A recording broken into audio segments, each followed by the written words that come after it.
He's in. Hey, did Josh get that link?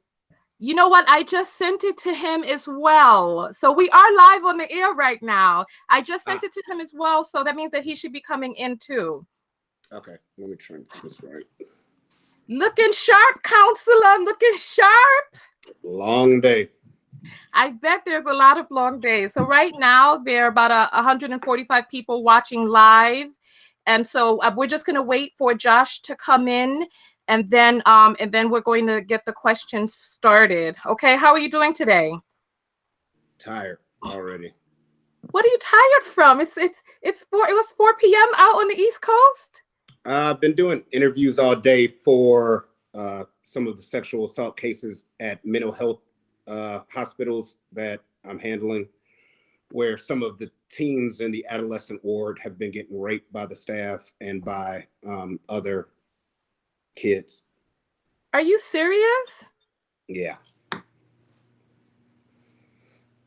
Wow. You know what? I'm speechless on that. Wow. I don't even know what to say. How did you even come into this life of defending people, sexual assault victims? Is that well, I know that you do some business stuff as well, but how do you do business on one part and then sexual assault on the other? It started with some of the big civil rights cases that I handled, like Walter Scott in South Carolina when he was running and got shot on video. And then Alton Sterling, which we all saw in Baton Rouge, where the officers shot him while he was down. And then I had a kid that was sexually assaulted at a daycare and took that to trial and got a good verdict. And then after that, older woman who was at a hotel, they gave away the key card to some crazy guy, and he went in her room and raped her. You handled that? Mm-hmm. And I saw that yesterday, and some guy she had met at the bar, and he was like chatting her up, and then he found out her room number, and then she had the lock on the door. He went back down, got staff to come up and take the hook off from the outside. That case? No, but it sounded exactly like that. This one was here in South Georgia. She didn't have the lock on the door, but he did go get the key card. He did meet her in the bar, but she left, and he came in there and he raped her. So I sued the hotel for giving the key card away to a stranger. And then after that, a lot of victims of sexual assault just started calling, and that was 10 years ago. Really? Oh, wow, really? You know what? I'm going to check and see what's going on with Josh, and because we might have to just get started. You're using your phone, so you can't text him, right? Let me send him a message. Let me text him real quick. All right.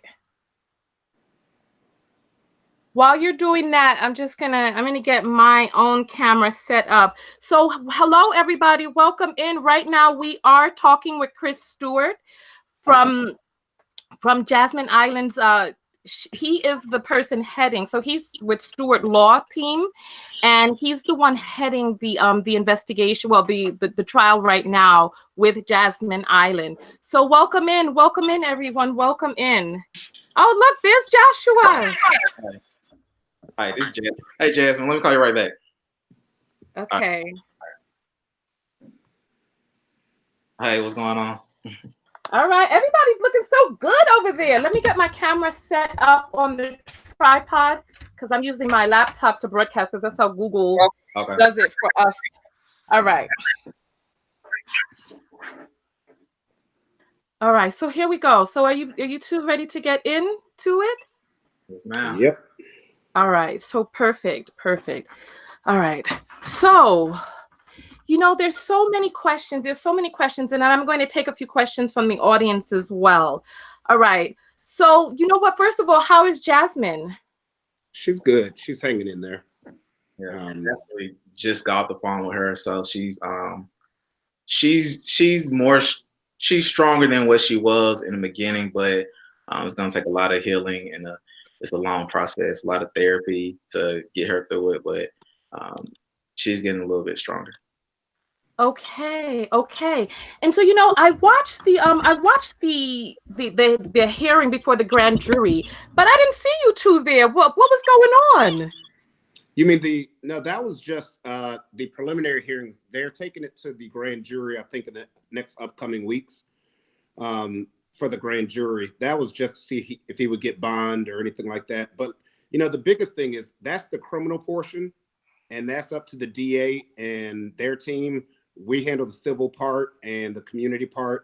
We stay out of their lane, they stay out of ours, and they just have to do their job just like we're doing ours. Oh, so there's two different cases then, is what you're telling me? Yeah, the district attorney handles the prosecution of the defendant. So we don't have anything to do with the criminal case other than, saying that, she wants him charged. But, it's totally up to the district attorney to prove the criminal case. Oh, okay. And so then you guys are coming in on the civil side. And so the civil side is for like a personal suit or the suit against the club. Yes. Okay, so all of that. So the charge that he came up with, aggravated sodomy, you all don't have anything to do with that. No, that's the charge that the DA came up with. The only thing we have to do is help Jasmine participate with the district attorney's office and giving them information, interviews, sitting down with her, helping them collect evidence. Oh, I see. And so did you ever find out how many, because I saw the press conference that you all did where you said that there was 1/4 of the staff available, or 1/4 of security available on the night of the party. Yeah. Did you ever find out how many security guards were actually there? We're in full litigation now, so depositions will be coming up of the staff, of the people that were there. Discovery will be coming out. So all of that information, will be public soon. Oh, okay. And then speaking of public, does anybody know when the tox screen is coming back or the rape kit? The way that works, since it was done up there, they have to ship it here to Georgia, to the DA, and then it goes to the GBI for expert testing. The GBI is Georgia Bureau of Investigation. So it's, through a long custody chain, but that's the typical procedures, and they take a while. You got to imagine how many victims there are everywhere where something has happened in Georgia, and it has to go to GBI testing. Okay, so because there are people who are saying that the rape kit came back, his DNA was not found. Can you speak to people who are saying things like that? Well, sure, it's simply not true. It's not back, and we don't have it. The DA doesn't have it. Nobody has it. So the people that are processing everything. So as soon as it comes back, we'll be the one to address everything. But nothing has came back yet. So all that is just false. Okay, so all of these people, because the people have whole videos saying, oh, his DNA was not found on her. Oh, she did not, she was not drugged, she was just drunk, etc. And so you're saying that is not back yet, and that those people who are making those videos they have bad information, is what you're saying. Yeah, it's not even bad information. They're just wrong. Or making it up, either way. And even let's say that a woman was drunk and was raped, so that makes it okay. Right. If it wasn't drugs, if she was too intoxicated to consent, it's fine then.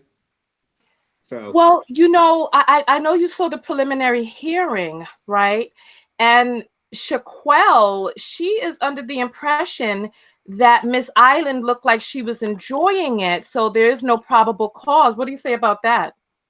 We won't address Miss Ross, her behavior and her things that she's brought up referencing us. I've been practicing for almost 15 years. I think she's been practicing for about 2. I have too much respect for other African-American lawyers to say anything negative about them publicly or critique how they're handling a case or things that they've said. If they cross the line too far, there's other means that it could be handled legally, but I won't say anything negative about her behavior or how she's handled the case. How she wants to handle it or how she wants to talk or what she wants to say publicly, that's on her. But one thing I've learned from practicing so long and having the success that I've had is you have to be aware of what you say on social media because it has legal ramifications. Oh, does it? Does it? If we just put it like that, watch what you say, because I mean, you can get in trouble by saying the wrong thing. So just watch what you say. Oh, wow. Okay, so the audience is saying they like your attitude, Chris.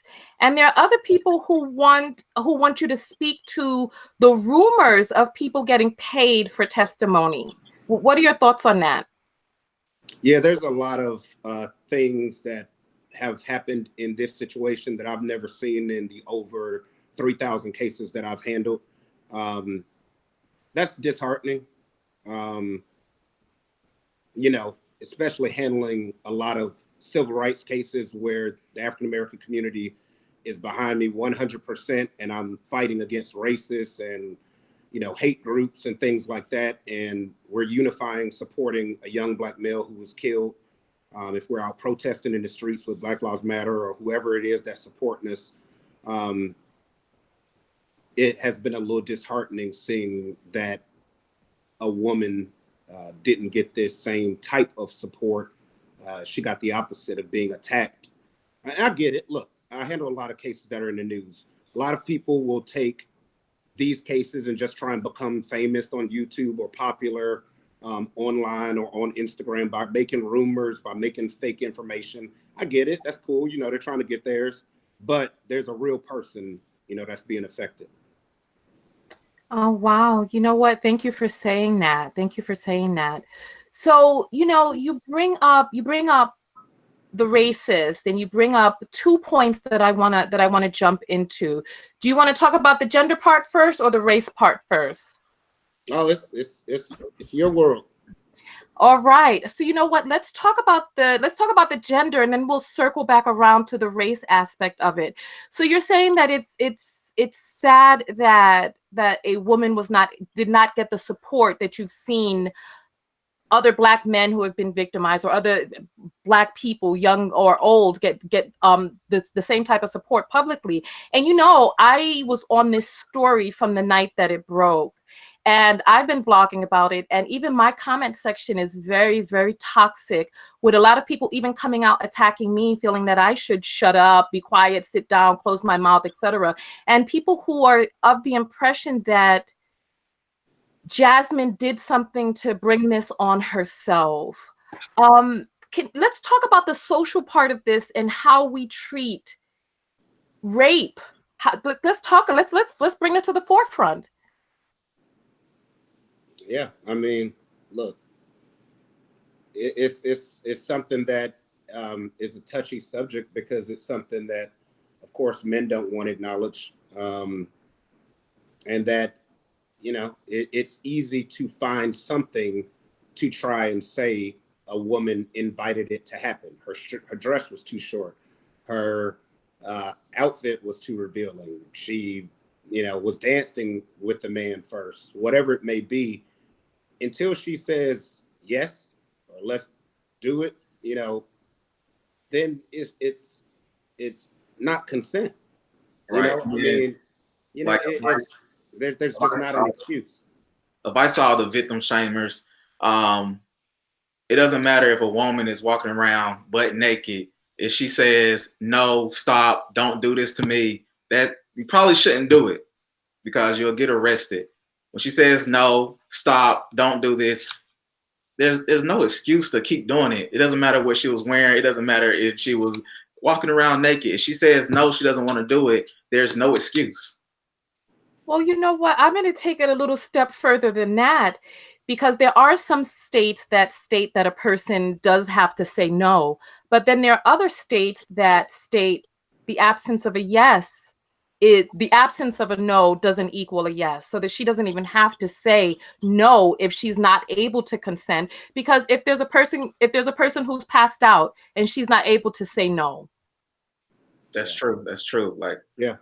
I mean, if a woman is too intoxicated, right, and can't consent, then, you know, that will be rape. You know, if a child is a minor, even if they said yes, they can't consent. They're not of the age to consent. You know, so, you know, that goes into the whole And that's an argument in the R. Kelly accusations is, you know, that even minors can't consent.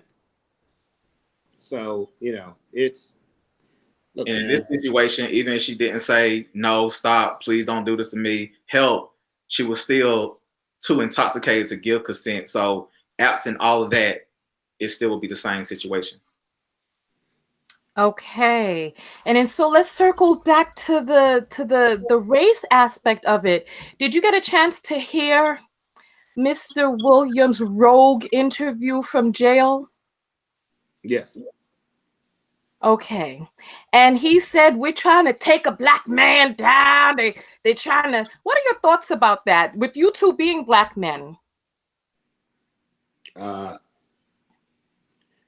mean, you know, what else can he say? I'm sure he and his people are monitoring social media and seeing, you know, that, you know, comment and are trying to ride it and, you know, get people to ignore the fact that he is on video doing what he did, and take his side just because he's saying he's a black man.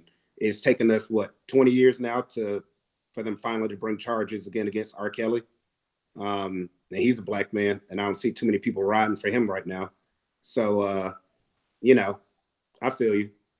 Yeah, I don't understand that, because it doesn't matter if it was black, white, Asian. Right is right, wrong is wrong. And you do something wrong, I mean, you gotta face the consequences. And that's the thing, you know, which is what's been really interesting about this is when I'm going after a white police officer that's killed a young black kid in a city, I don't see too many comments from white people like, you trying to take a white man down or do this or do that. And when I do see those comments, they're from a hate group or they're from a racist. You know, so, you know, no one complains when I'm going after a white cop for killing a black man.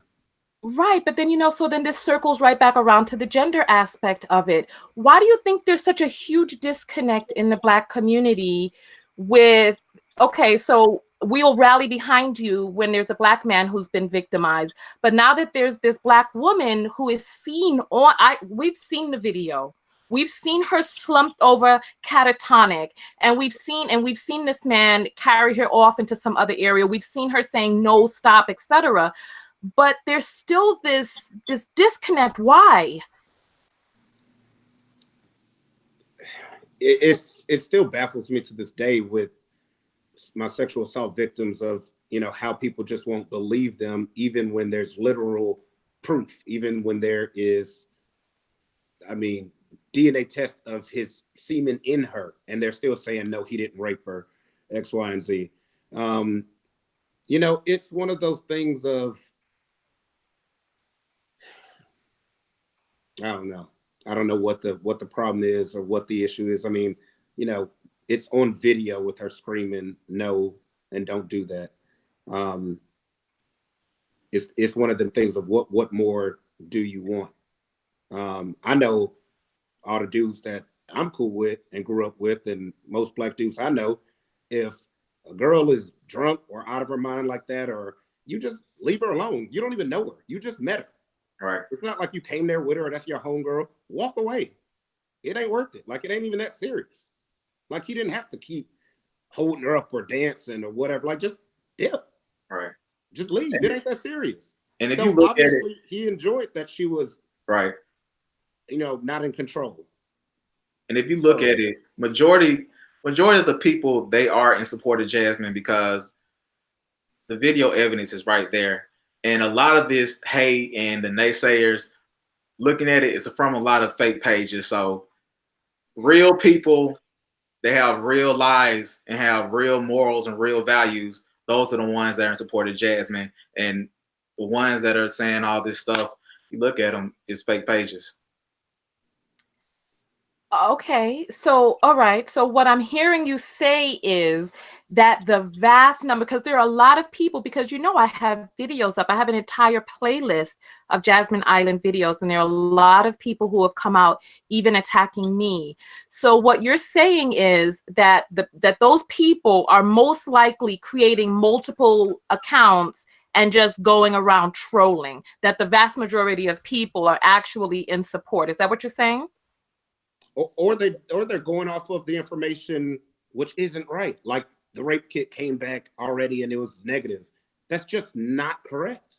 Or that, you know, she went out with him afterwards. So, you know, people are literally believing stuff that is just totally not true. You know, it's just literally not true. And a lot of people are just running with, you know, the wrong facts. Right. And the ones that are running with those facts, they clearly didn't see the video, the second video. A lot of people haven't seen the second video when he carried her into the secluded area and he's telling her, be quiet. And she's saying, no, please don't do this to me. A lot of people haven't seen that video. So it's just baffles me how, you know, how everything's going right now. Well, you know what? I have that video up inside the playlist. And there are people who have seen that video and they're like, well, you can't really tell what's going on. He's telling her to stand up. He's just trying to get her to stand up because he was the good Samaritan. Because, you know, he says he's ex-military and he worked as security and all this other stuff. And then in your press conference, you said that there was actually a person who entered onto the patio and was like, hey, stop. Yeah, he took her to an area that nobody was in. It was dark. You're not supposed to be out there because there was no security to stop them. And he put her on his lap and did whatever it is that he's going to do. If you freeze frame it, that's her thigh sitting on his lap where she's screaming no. And then finally someone comes and says, you're not supposed to be back here. Get out of here.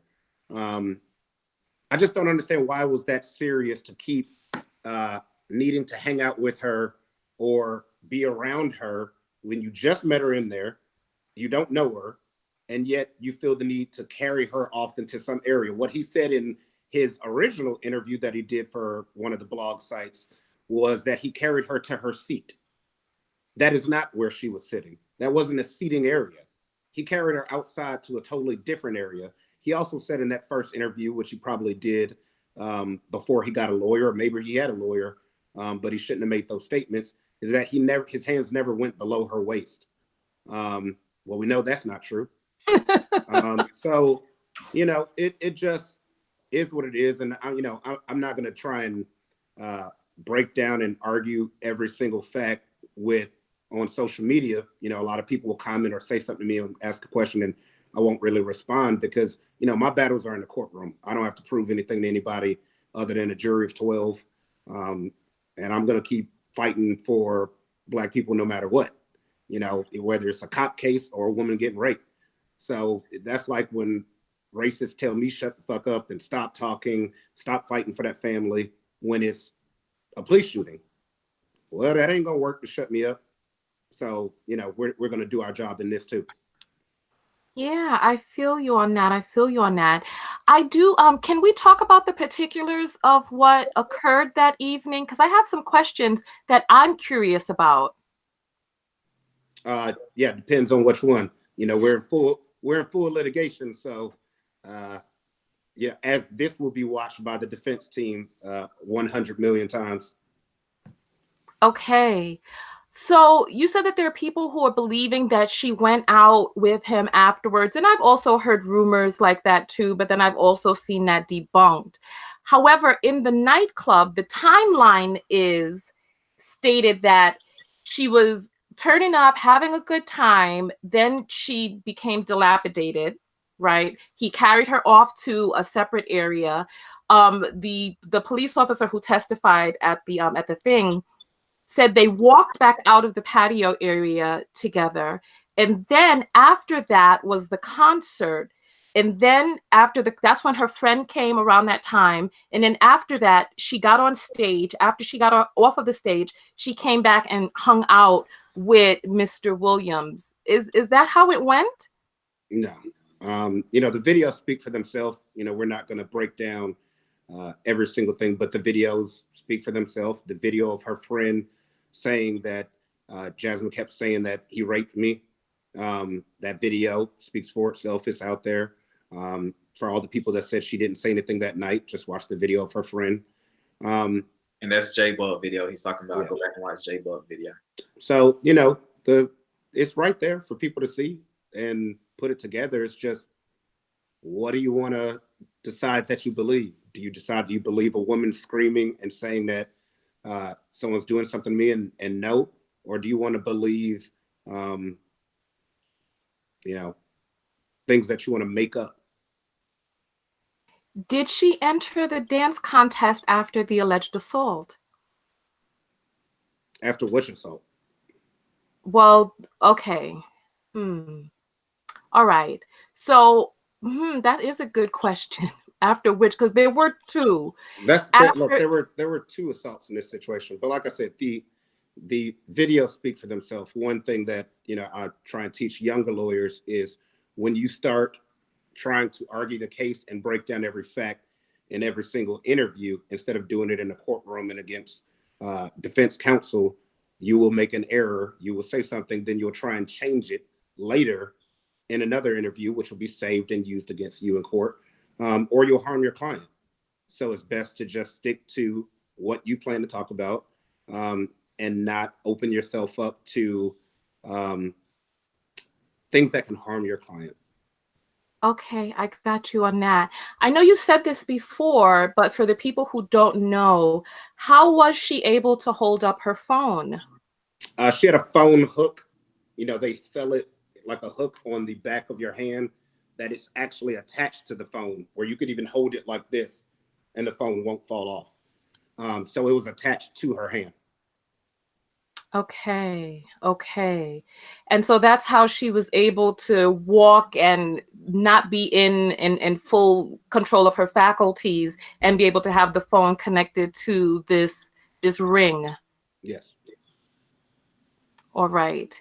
And then if we talk about you two both being Black men involved in a case against or prosecuting you guys are not prosecuting Dominique at all, right? No, we have nothing to do with Dominique going to jail, you know, trying to put a Black man behind bars. That's the DA. That ain't my case. I have a problem with the club allowing this to happen, and the 3 other rapes that we found out have happened inside that club since we just started. Okay. And so it was stated that the club was sold last year, or bought by a Las Vegas company last year. And since they've bought it, there have not been any rapes on record since they've bought the club, right? Yeah, Jasmine's. Okay, so that sexual assault is the only one since then. And are we sure that this company that bought it is a whole fresh new company, not related to any of the other companies before?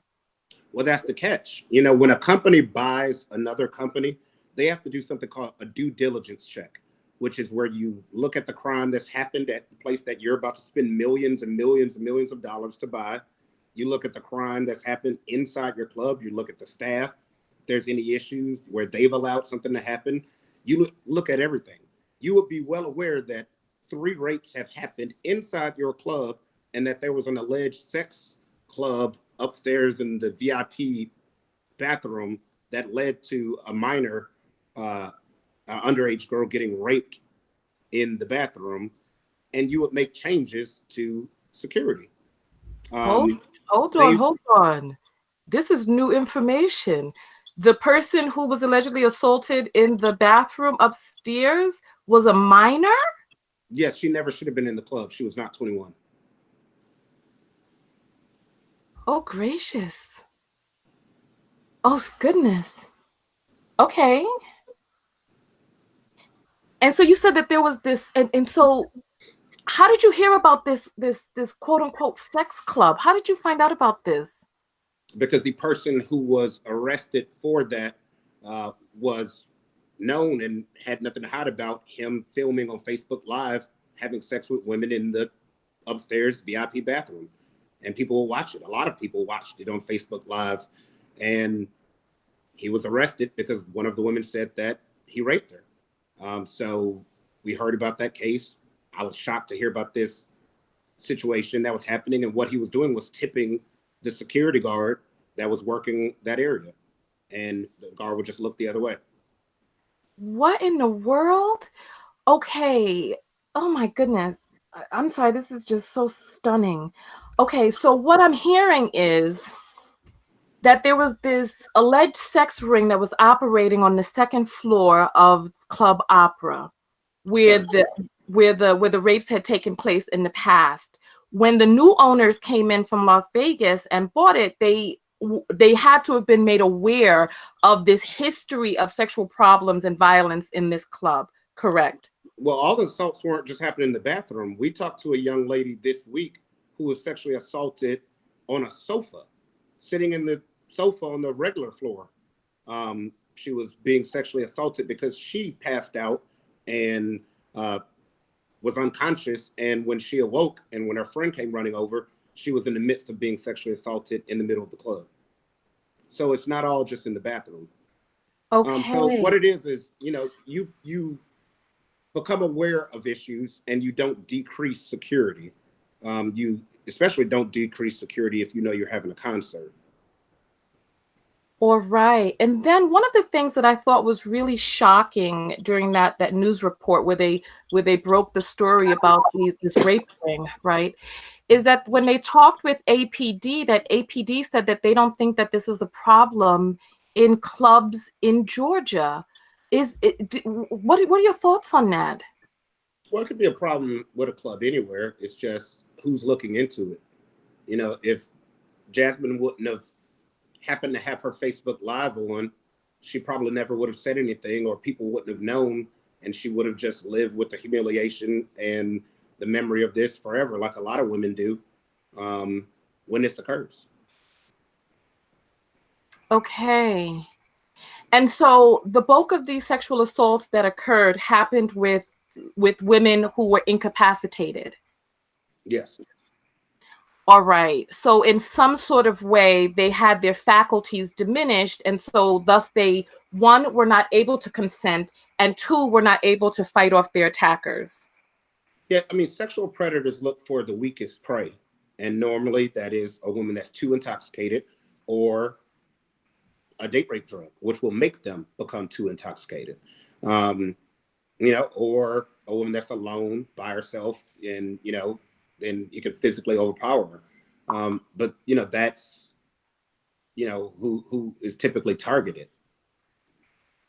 All right. And how did you become involved with this? How did you become involved with the Jasmine Eiland case? Family contacted us.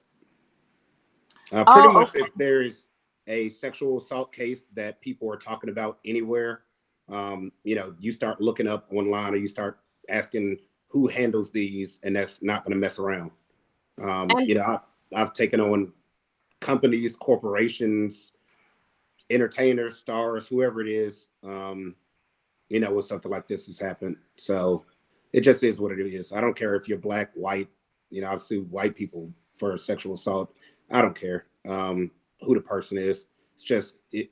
If it's wrong, it's wrong. If it's right, you're right. And I tell people all the time, I turn down 90% of the people that call. what was it that made you? What was it that made you want to take on this one? Jesus, it's on video. You're looking at it. Facts are What's right wrong there. with people? The proof is in the pudding. I mean, good Lord, what? I don't even have that kind of proof in a lot of the cases. Like, so that was a no-brainer that something's going wrong. I see a woman screaming and crying, and that could be a sister, daughter, wife, girlfriend. What's wrong? Like, what more do you want? But I turned down somewhere. I just, after doing research into her, doing research into the claims of what happened, that I won't move forward with it. Okay. So, it's not one where you just take every single case. You have to do your homework and see if it's valid. Okay. And so so I want to hear, if you can speak about, what are your thoughts on people who are saying, well, she didn't have on any underwear, married woman going to the club, no underwear? Well, I mean, like I said, even if she was walking around butt naked, it doesn't give anybody excuse to rape anybody. And I mean, I know plenty of women that go out without any underwear, so that's not anything to say. And married woman, just because you're married doesn't mean that you can't go to the club and have fun and have a good time. So anybody that's saying that's just crazy, because it doesn't matter what you're wearing. No means no. Period. Yeah. Means no. And people talking about, oh, why would a pregnant woman go to the club or have a drink? She didn't know she was pregnant, people, until she got raped and she went to the hospital. So, so there's that little gem for everybody saying, why would a pregnant woman, go to the club, especially if, an attorney would say something like that. Well, how about that fact? She found out she was pregnant from this rape. Oh, wow. That sounds awful. Poor fetus. Poor fetus. So then my follow-up question, though, is about people who are saying this is a money grab. Why go after the club if this is just financially motivated? What are your thoughts on that? The only language that corporations speak in is dollar sign. They're not going to make any kind of changes at that club or do anything different or increase security for hip hop night or R&B concerts or whatever it is until they write a check and understand that nobody's playing with them. That's how the world works. I've handled cases where there was a defective tire that was operating on people's cars that companies knew would kill people. Wow. They knew it would, but they didn't really give a crap because they had set aside a certain amount of money to take care of those certain amount of deaths. I've handled cases where there was toxic pollution underground in a certain area, and the company did not give a crap that people were going to die. I handle police brutality cases where we do a lot of nightclub as well. So if you know that you're in an area or you have a crowd that has a propensity to shoot, you might need to check at the door for weapons. You need to have security, see if a fights break out, break up the fight right then, make sure that no one gets shot. Our whole goal is to make sure that no one else gets sexually assaulted in a club like this. Make sure that they have the proper security for people down the road. Yeah, and look, man, and yes, it in a civil case, it is a financial settlement. But do you understand what her current life is? Jasmine, right now, wherever she goes, somebody tries to pull out a camera, or people giggle when she goes into a room or goes to a place. There's people like stalking her, like trying to film her and take a picture. And her image is everywhere online. She's got full blogs with people harassing her and making fun of her and calling a woman that has a degree and has a management position at a job. She's not a stripper. She has a actual good job with a company and is a manager and has a education, is now being made into some kind of derogatory image and called all kind of names, and will forever be remembered by the person who was sexually assaulted on video. So you're dang right that will be handled and valued significantly, and it is what it is.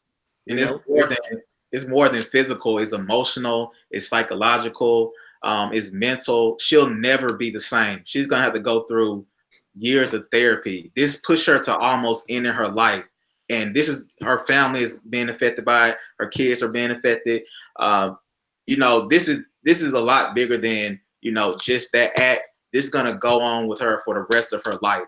And if you can ask her if it's no amount of money that she would take in replace of this, if she could just erase that, and if this could never happen, there's no amount of money. Oh, wow. But since we are talking about money, so Christopher, we hear that you are the billion-dollar lawyer. Tell me some more about that. A teenage girl was at a birthday party in an apartment complex. The security guard raped her on a picnic table. What? And I sued the apartment complex and the security company for hiring somebody like that individual who never should have been hired and who raped that little girl. And the company wouldn't settle, and we went to trial and went to a jury, and the jury awarded her $1 billion, which was the highest ever in history for a rape verdict and the highest ever for an African-American female in any case. And, it stands for a lot because a mixed jury, white, black, Hispanic, valued a young Black girl at basically a limitless price, which meant a lot to her and meant a lot to, myself and my team. Wow. Well, you know what? I applaud you. Congratulations. I'm happy to hear that. And you said that corporations, the only language that they do understand is money. So you're going to work to create a way that this hurts so bad that this will not happen again. With that, but it's not just about a check. We in any case I settle, I ask for institutional changes. I ask for a person to be added that will just help patrol and monitor women that may be intoxicated. I'll ask for additional security at events. I'll ask that hip hop nights be treated the same as other nights. I'll ask for an array of different things that'll protect the community. You know what I mean? Like it's if you handle one of these cases, you've got to find a way to do more than just take care of your client. In Walter Scott, we were able to get body cams on every police officer in the whole state, which people have been fighting for. Body cams will stop a cop from kicking your butt sometimes because he knows he's on film. Not all the time, but it'll stop you. So we'll try and find ways to protect more than just her. Okay. All right. So then I have two questions. Actually, I have three questions. Okay. Was the club at fault? And if they were at fault, what were they at fault for? Absolutely. Not having proper security, not monitoring that dance floor, not securing that second area where she was assaulted a second time and taken out of there. Not having working security cameras out there where you would have known a woman is getting attacked on your back patio. And a number of other things that they're doing that I know they're doing. That'll be disclosed during this lawsuit. Oh, wow. And then this is a huge question. I don't know which one of you will be able to answer this. And so for those of you who are just joining us right now, we have almost 400 people online, and then I'm gonna let a few people ask some questions after I get these two questions in. But one of my big questions, so right now we're talking to the lawyers of Jasmine Eiland, and they're talking about what's going on with the civil part of the case where they're suing the nightclub for what is it that they're being sued for? Reckless negligence, reckless endangerment. What is it? Yes, negligence. Reckless negligence? No, negligence. Just negligence. Okay, and so what does that mean? What does the negligence mean? And then I have my follow-up question. Yeah, they're being sued for negligence, which means that they negligently performed their duties that night, meaning that there's no way that a woman should have been able to be lifted up and carried off into another area like that. That club has a strict policy of if you even appear intoxicated, you will be kicked out of that club. Or if you appear intoxicated, you won't even get in that club. So let alone her slumped over, hanging there, they should have intervened.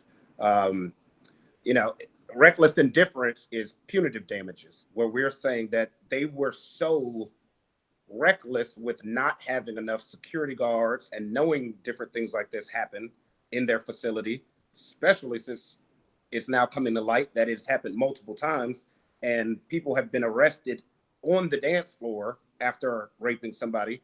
They're well aware of what happens there. So, Is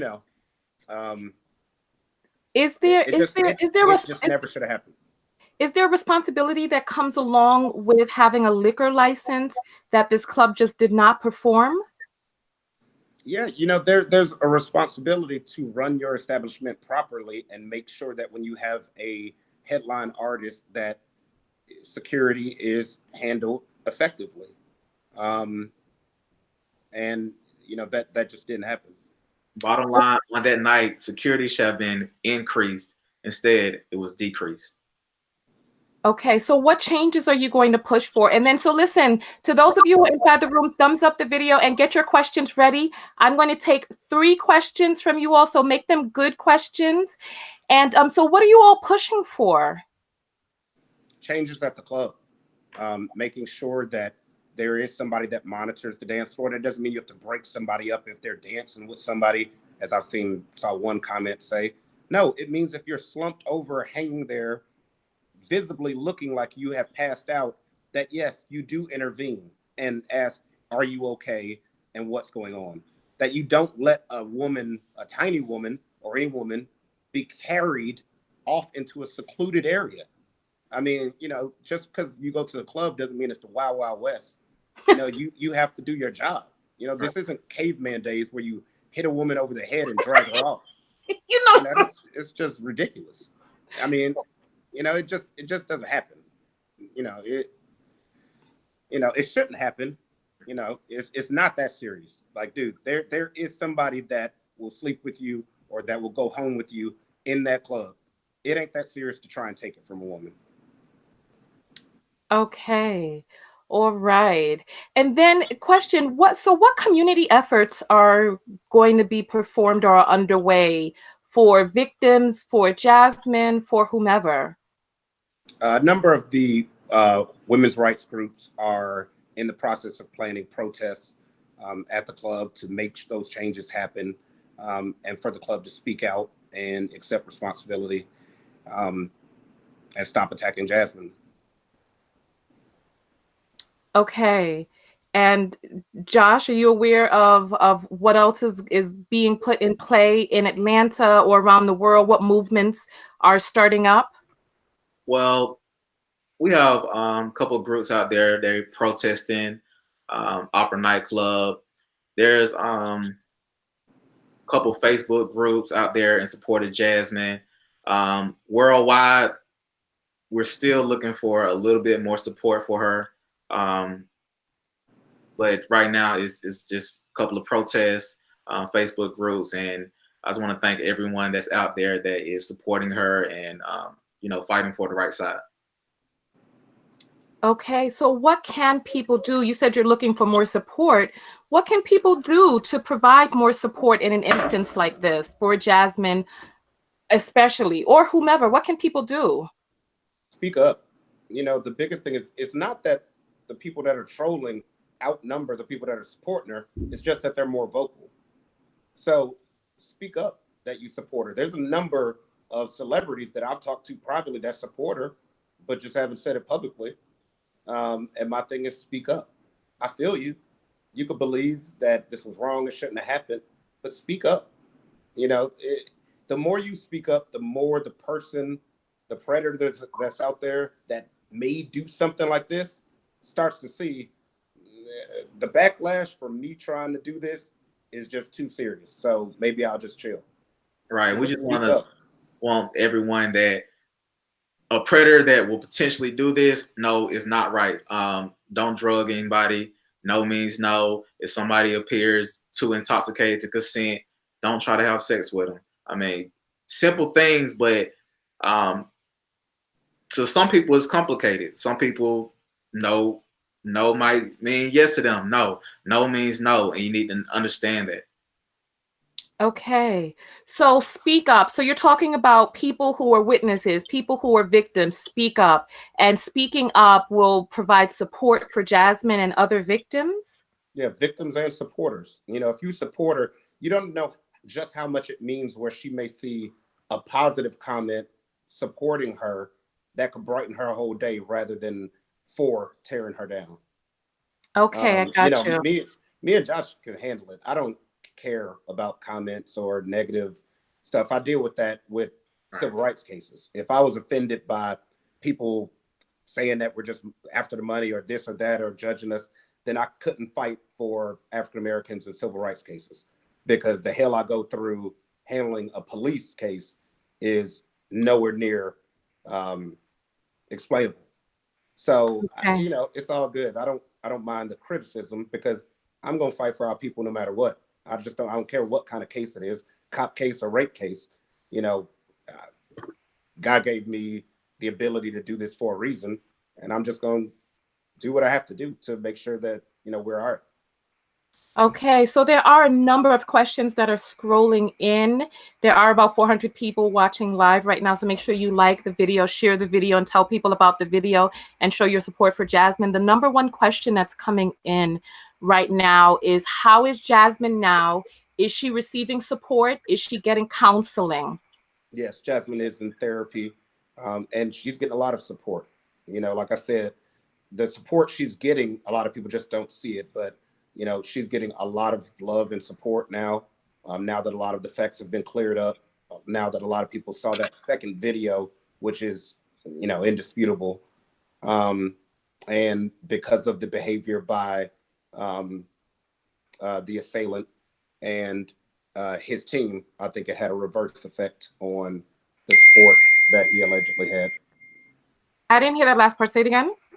I said, and of the comments and interviews of the alleged sexual assailant and his team, I think it had the reverse effect of, you know, taking away support for him. Okay, and we have just a minute or so left. And a question coming in: did Jasmine go out to eat after the club? No, she did not go out to eat. That's a false comment that was on Facebook. She did not go out to eat. She went straight home. Okay. Well, after, she dropped J-Bug off and then went home, but she didn't go out to eat. Okay, and so you know what? We're gonna get out of here. I thank you so much for coming out. Ultimately, let's talk about the last question we're going to end on. Well, there are people who are asking, was there any drug in her system? But we don't know that yet because the tox screen is not back yet. Yeah, we won't know that until the GBI report is done. Right. So last question, big picture. Overall, like just from a macrocosmic level, what would you like to come of all of this ultimately? That Jasmine can positively look back on this and know that her speaking up and having the courage to come forward, she didn't have to come forward. That the next time this happens to some young Black girl, no matter if it's in a club, if it's at a house, no matter where it is, that she has the courage to say, you know what, I remember that girl Jasmine that came forward, stood up and said this shouldn't happen, and held that club accountable, held the man accountable, and that, you know, I'm going to speak up. Okay, Josh? All right. Overall, I want Jasmine to get justice. I want her to heal. It's going to take a lot of therapy, but I want her to be able to have the best therapy out there. And I want these clubs to know that you need to have the proper security. Because if it's not a sexual assault, it's going to be a shooting. If it's not going to be a shooting, it's going to be something else if you don't have the proper security. You don't have to have G.I. Joe or James Bond or The Rock, but just have somebody out there properly trained, patrolling, and looking out for the people. And the last thing, I just want, you know, people to stop victim shaming. And I want the young people to know that no means no. If somebody's too drunk to even walk or anything, don't try to have sex with them. And victim shamers, this could be one of your family members. It could be your mother. It could be your sister. So just put yourself in that situation and just do the right thing. Okay. Well, you know what? I think that this situation is going to go down in history. I think that this is going to have a widespread ripple effect in our society.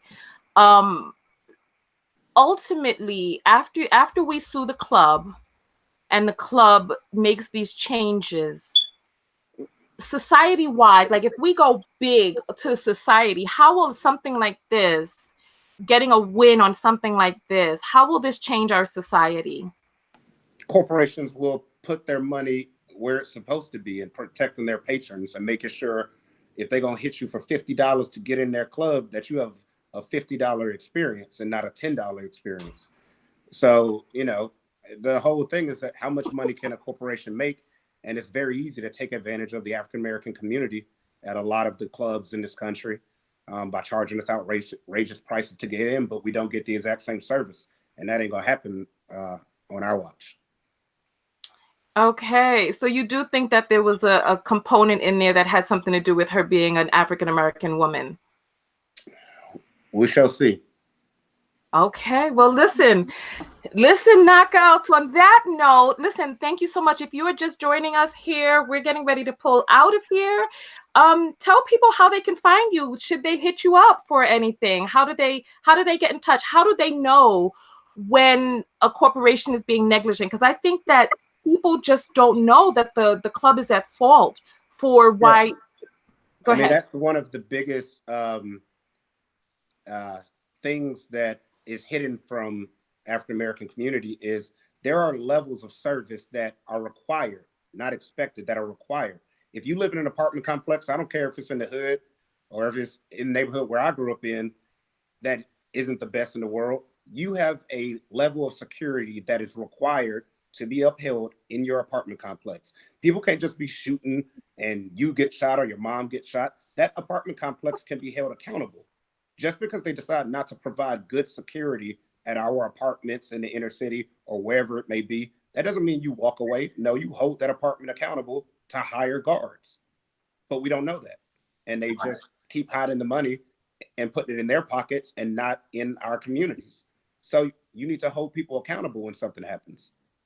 Because just because it may be the Black side of town, that doesn't mean that the services or the places that we live don't need the exact same type of high-tech gates and security and working gates at apartments. You go to the hood, the gate never works. It is required to be working, and you will fix it, but we just don't hold them accountable. Yeah, and I agree with that. A lot of us African Americans don't know that they need the proper security. If there's a gate, the gate needs to work. If you complain for the locks not working, the locks need to work. And people are getting shot in apartment complexes every week. Just check the news. But we sweep it on the rug and it's something normal to us. People are getting shot in nightclubs every week, but it's normal to us now. And it's because we're not fighting back. And because we don't know that we can fight back. And we need to educate the people that if you're shot or sexually assaulted in an apartment complex, shot or sexually assaulted in a nightclub, even families in mental wards, people are in mental homes and a child speaks up saying that they were sexually assaulted and you don't believe them because she's in a mental ward. Us as Black people, we need to start fighting back and learning our rights and learning that, we're not going to let these big corporations take advantage of us. They don't want us to know this stuff. They don't want us to fight back. They want to sweep it under the rug and say, oh, this is just a hood thing. Oh, but we're fighting back. We're educating the people. And, we're going to start a whole movement to let these people know that we're not going to be taken advantage of. I literally had a case where a young African-American kid was shot at an apartment complex, and the CEO of a major company that owns apartment complexes in an email was making a joke like, oh, I heard somebody got killed in Little Iraq. That's what companies think of us in inner city areas when something like that happens. And you know what? They never expected him to go hire us to sue them. And I got a hold of those emails, and he lost his mind when he was caught red-handed making fun of the poor community, and this kid had been shot. And yes, it was about $1 then. And you know what? His family will never have to work again in their life. I hear that. So it is what it is. Yeah, you know what? I'm going to say this, right? Okay, so I live in an RV off the grid, right? And I was driving my RV on this RV park, right? And this tree bent my antenna, right? And so I've been just driving around with it bent, and I was talking to this Caucasian man who drove into a bush. He drove into a bush, and he was like, I called that front desk, and I gave them a piece, and they're going to fix my side, and they're going to repaint. And I was like, wow, you can do that? So even me, as an African-American woman, I didn't know that I could, that it was the RV park's fault that they didn't trim the trees, from hitting people's RVs. So, and I think that there are a lot of us who are just in this country You know, we're so used to poor customer service. We're so used to the crappy end of the stick that we just don't know. How do we educate ourselves on how things are supposed to be? Because I had to actually hear it from a Caucasian man who was complaining about him driving into a bush and they fixed his RV. The first step is we got to realize the slavery mentality is gone. That shut up and take it, that ended with slavery. I ain't shutting up and taking anything. You will give what is expected and what is required. Same thing you will do to any other African American, where you male, female, white, black, it doesn't matter. You will give people what they are required to receive and what they expect. And African Americans need to realize you don't know what they have to give you unless you ask. You know, if you do get bad customer service or somebody's treating you wrong, you don't just walk out, oh, I don't fool with that place anymore, they were racist towards me. No, Right. you emailed the CEO of that company, you put it on Twitter. I bet they jumped in. Oh, So, wow. you know, you just got to speak up. It doesn't matter if you're, you know, you were in a gang member, you have a criminal record or whatever it is. You still have a value.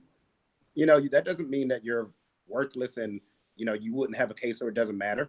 Like, I don't, you know, that's just the mentality that's been put into us, that we just need to accept things and that we don't have any type of value.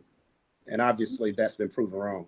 Right, and that's the Yeah. first thing they'll try to say is he was in a gang, he was a thug. They like to use the word thug, but you know, just because you was in a gang or you know, you did a couple things, that doesn't mean that your life has no value.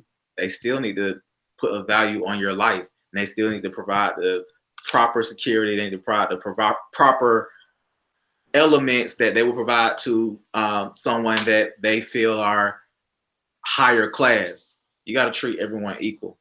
And Yeah, you know, and I think we just don't know. How do we, because you know, there are things you know, things you don't know, and things you don't know that you don't know. So if a person doesn't know that they don't know something, like people who were inside the comments were like, they didn't even know that the RV park would have been at fault for the tree hitting my thing.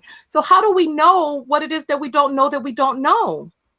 Contact us, you know, like you can ask questions, you know, things like this where we, you know, talk about issues, you know, beyond Jasmine's situation, where, you know, there are a lot of things going on that people need to be aware of, that you have rights and, you know, are required to be done. You know, Okay, so like you gave. you're saying that we can call and talk to a lawyer and it's for a consultation and it's free to just ask, hey, this is not, is this up to par? So we can do that. Literally, that's how probably 50% of people realize that they even had a case. Is they just called because something didn't seem right. I had a young lady whose husband um, was killed while riding his motorcycle, and she had no earthly idea that not just the car that hit him, but the restaurant he left that overserved the man that killed her husband could be sued. Really? And it wasn't just the little, you know, the car wasn't even insured that killed her husband. So they were distraught. And we realized that the guy was 8 times drunk. He was out of his mind drunk. And the restaurant he had left knew him, and that was their homeboy. And they served him to the point that he could barely walk out of the restaurant. He gets in a car and he kills a father of 3. So the restaurant who served him the alcohol was at fault. Yes, for over serving. It's called a dram shop case. Okay. So what it sounds like I'm hearing is, if we have any type of problem, doesn't matter whether we think or don't know, call a lawyer, ask them, hey, you know, what do you think about but how do we even know what type of lawyer to call? And then also I want you all to let people know how to get in touch with you, and then we're going to jump out of here for real, for real. The only thing we don't do is criminal law. You know, if somebody, we don't do criminal law, like, you know, as I said earlier, we handle civil litigation, which is someone shot in an apartment, someone killed in motor vehicle collision, motorcycle collision, sexual assault, and I specifically handle civil rights cases, which was something I decided to take on a few years back just because the police brutality was getting outrageous, and you know we needed to step up on that. You can find us at www.stewarttrial.com, or just email me at Cstewart, Stewart, at StewartTrial.com. And then you can reach me at AttorneyJoshPalmer.com, or you can do FightAndWin.com, or you can reach me at Joshua at FightAndWin.com, FightAndWin.com, or you can just DM me in my Instagram at AttorneyPalmer. Yeah, okay. we'll send you our information so you could link it to the video. Okay, well, you know what? I will put all of the links below. So you know what? This has been so insightful. I've learned so much. And so for all of the people who are watching right now, reach out to an attorney, reach out to somebody, even if you're not sure whether or not a company is at fault or whether you are. It pays to just ask the question so that we're not one of those people who are just taking it. Like all of these people who are like, oh, Jasmine just wants money from the club. They're ignorant because the club is at fault. There's so many businesses that are taking our money and we're just sitting here getting run over. You know what? I feel fired up right now. People want to know where you're located, counselors. Our home office is Atlanta, but I handle cases anywhere. I'm in Chicago fighting the Antoine Galat case when the police shot him in that vehicle and said he tried to run him over, which was a lie. I'm in Florida. We handle them wherever. Worldwide. You know, so that's why I'm always tired and I'm always on the road. Oh, wow. Okay. Well, you know what? How did you two connect? I'm curious about that. Josh joined our firm recently because he's one of the best young rock star lawyers out there. I look young, but I've been a lawyer for a long time. You only been a lawyer 15 years, and you are young, counselor. You know, the audience is talking about how dapper you two look. You two are looking good, brothers. Nice. Appreciate that. All right. So on that note, thank you all so much for coming out. If you have any further questions, write them below. I'm going to put their contact information in the description of the video after we get off of this broadcast. No matter where it is that you're seeing this video at, you know, we were talking with the lawyers of Jasmine Eiland, and this was an amazingly robust conversation where we learned so much. And I'm so grateful for you two brothers coming out and talking with us. So remember, pick up your phone and call. If something happened to you, just call and see whether or not you have a case, because it's high time that we just stop turning over and just taking it. Our lives matter. Yeah. Our lives matter. They make billions off us. They will be held accountable. And if you do have a quick question, just call 1-844-TRIAL-00 and the team will answer your question. All right. So listen, thank you to the 400 people who came out on this broadcast. We will see you. I will see you on the next video. Thumbs up the video, like the video, share the video, and put your comments below. That matters for the YouTube algorithm. And I will see you all in the next video. Thank you all so much. Thank you for coming out. And I'm actually, after this broadcast, I'm going to do another quick live just so that we can come together and discuss what it is that we talked about together. And so I will see you all. I'll see you knockouts in the next video. So look for that. And then we are going to be talking about R. Kelly and doing a reaction to that. So stay tuned for that. All right. So thank you all. Thank you for coming out. Thank you, TonyaTko. And I'm out. Peace.